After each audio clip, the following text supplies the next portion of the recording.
Single heart beat scan ఒక్క second లోనే world class 640 slide CT scan ఇప్పుడు మీ vista imaging Banjara hills లో.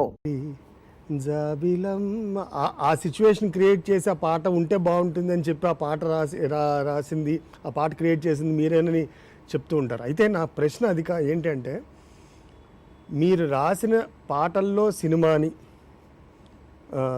చూసిన వాళ్ళకి, లేకపోతే ఒక సినిమాలో ఒక పాటని, ఒక సన్నివేశంలో ఒక పాటని ఊహించిన మీకు, ఇలా పాటని సినిమాని ఎలా కలిపి చూస్తారు? ఎలా విడిగా ఎలా చూడడం సాధ్యం? విడిగా చూడటం కాదు అసలు. యాక్చువల్గా ఆ సన్నివేశంలో ఎంత సహజత్వం ఉంటే, దర్శకుడికి ఎంత సుస్పష్టత ఉంటే, ఆటోమేటిక్గా ఆ పాట నాది అవుతుంది. ఉదాహరణకి క్షణం తీసుకుంటాం.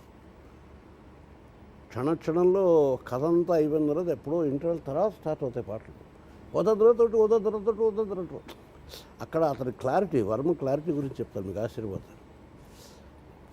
అసలు ఆ సినిమా మొత్తం మీద రెండు పాటలు ఉండాలి, రెండు పాటలకే చోటు ఉంది, దేని చోటు లేదు.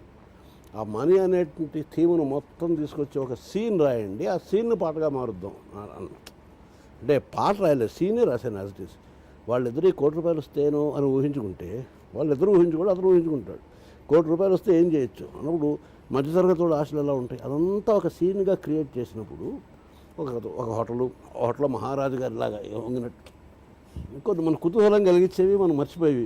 సాక్షాత్ మహారాజు ఎందుకు దండం పెడతాడు, రారాజైనా టిప్పు దెబ్బ తగిలిందంటే బోర్ల పడాల్సింది అనే ఒక కాన్సెప్ట్ రావడానికి వీటికి కారణభూతమైన పాట ఒకదానికి అక్కడ అవకాశం ఉంది.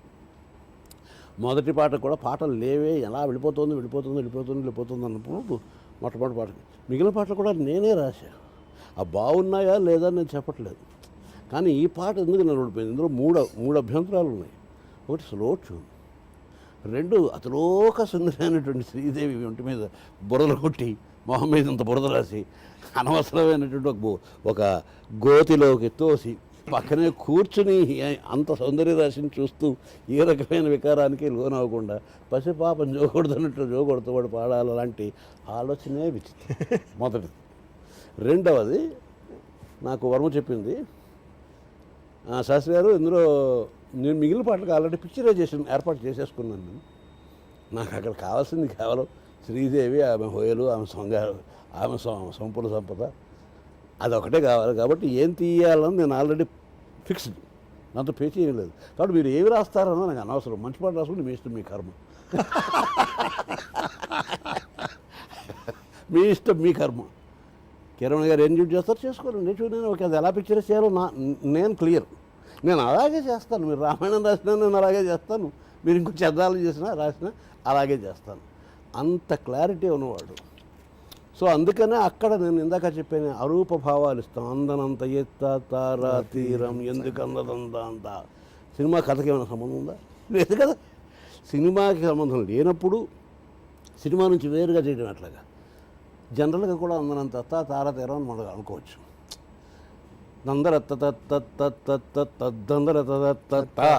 అతను చూపించినప్పుడు తమాషా వినడానికి.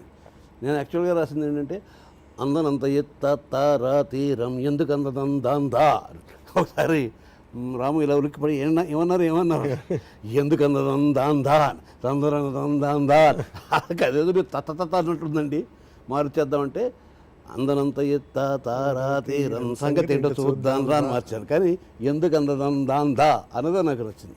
అది జస్ట్ పదాలతో ఒక అందంగా వెళ్ళేట్టు. ఇక్కడ భయపడకో చెబుతూ భయాన్ని తరిమి చిటికలోన చిక్కబడ్డ కటిక రాత్రి కరిగిపోక తప్పదమ్మ ఉదయకాంతికి, చిటికలోన కళలతో ఉషాతీరం వెతుకుతూ కదిలిపో నిశారాణి నిద్రతో కదిలిపో అని చెబుతూ ఒకానొక అననుకూలమైనటువంటి ఆపదను స్ఫురింపజేసే వాతావరణంలో ఒక చల్లదనాన్ని క్రియేట్ చేయడం అనేటువంటి అవసరానికి ఇప్పుడు న్యాచురల్గా మంచి పాట ఆటోమేటిక్గా వస్తుంది.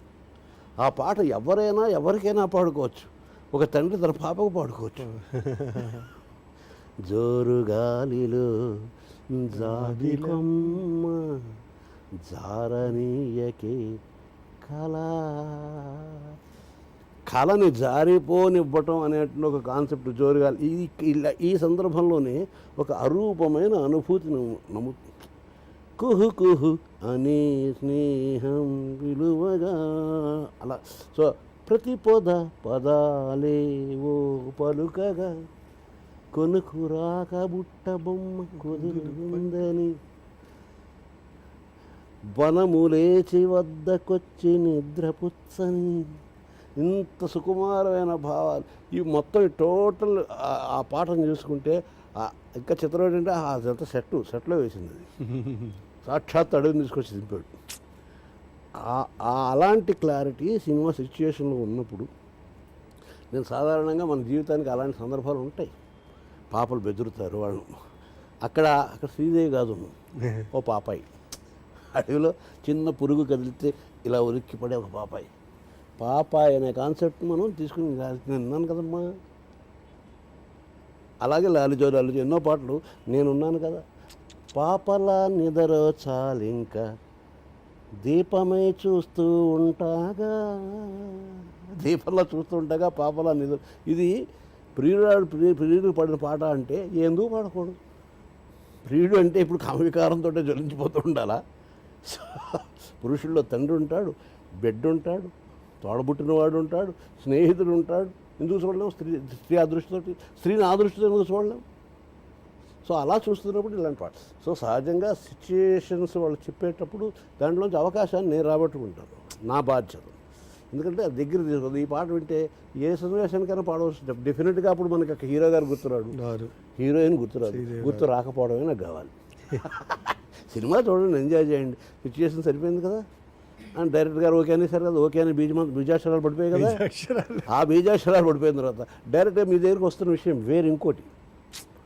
ఇక్కడ చిత్రీకరణలోనూ దాని సౌందర్యంలోనూ దర్శకుడి ప్రతిభలోనూ వాళ్ళ నటనా ప్రతిభల్లోనూ పాడిన గాయకుడి కంఠస్వరం తాలూకు మాధుర్యంలోనూ కనిపిస్తున్నటువంటి నటీనటుల ప్రతిభా విశేషాలు వీటన్నిటినీ మీరు అలౌ చేసినట్లయితే ఇందులోనూ మీదేని వస్తువు రాదు.